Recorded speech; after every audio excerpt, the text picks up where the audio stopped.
आखिरी मील एक छोटे से गांव में पहाड़ियों के बीच एक लड़का रहता था, अर्जुन। वह ना तो सबसे तेज था, ना ही सबसे ताकतवर, और ना ही सबसे होशियार।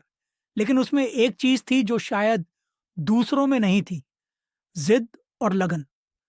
अर्जुन का परिवार साधारण था। उसके पिता खेतों में काम करते थे और माँ घर पर कपड़े सिलती थी। जिंदगी आसान नहीं थी। जब गांव के बच्चे खेलते कूदते, अर्जुन खेतों में अपने पिता की मदद करता या माँ के पास सिलाई में हाथ बंटाता। लेकिन उसके मन में एक सपना पल रहा था, लंबी दूरी का धावक बनने का। हर साल जिले के स्कूल में 10 किलोमीटर की दौड़ होती थी। जो भी दौड़ जीतता, उसे राज्य की सबसे बड़ी स्पोर्ट्स एकेडमी में दाखिला और छात्रवृत्ति मिलती। गांव के लोगों के लिए यह सिर्फ एक दौड़ थी, लेकिन अर्जुन के लिए यह दौड़ जिंदगी बदलने का मौका थी।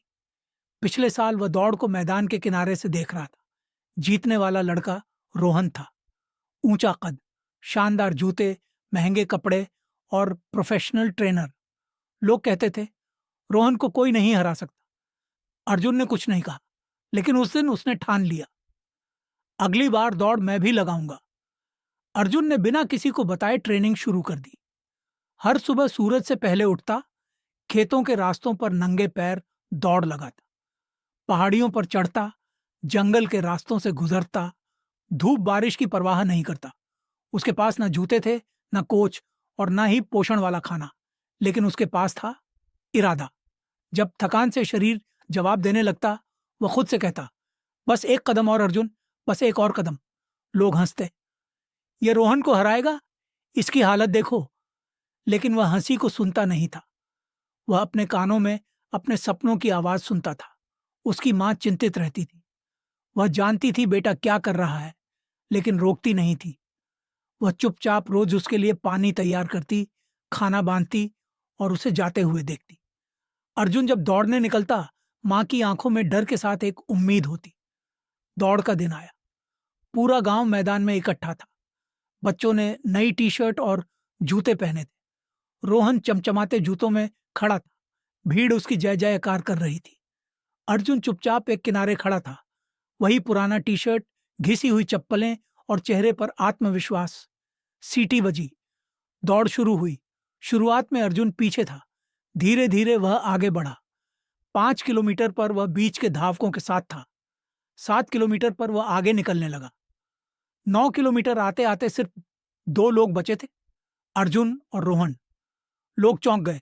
जिसे वो गरीब लड़का कहते थे, वह अब चैंपियन के बराबर दौड़ रहा था। अंतिम मोड़ पर रोहन ने अर्जुन को कंधा मार दिया। अर्जुन गिर गया। भीड़ में सन्नाटा छा गया। मां की आंखों में आंसू थे। लेकिन तभी अर्जुन उठा। खून बह रहा था, पैर कांप रहे थे। फिर भी उसने दौड़ना नहीं छोड़ा। भीड़ में एक सन्नाटा था। फिर तालियां बजने लगीं। अर्जुन दौड़ा, पूरी ताकत से। आखिरी 100 मीटर। रोहन थकने लगा। अर्जुन ने दर्द को नजरअंदाज किया और फिर उसने फिनिश लाइन पार कर ली। वह जीत गया। लोगों की आंखों में विश्वास नहीं था। जिसे वो कभी हारा हुआ मानते थे, उसी ने इतिहास रच दिया था। मां रोते हुए मुस्कुराई और अर्जुन चुपचाप मैदान के बीच खड़ा रहा, जैसे कह रहा हो, जीतने के लिए तेज नहीं, सच्ची लगन चाहिए। सीख, इस कहानी से हमें यह सीख मिलती है कि परिस्थितियां चाहे कितनी भी कठिन हो, अगर आपका इरादा पक्का है और आप रुकते नहीं हैं, तो आप कोई भी मंजिल हासिल कर सकते हैं। असली दौड़ आखिरी मील में जीतते हैं, वहां जहां ज्यादातर लोग हार मान लेते हैं।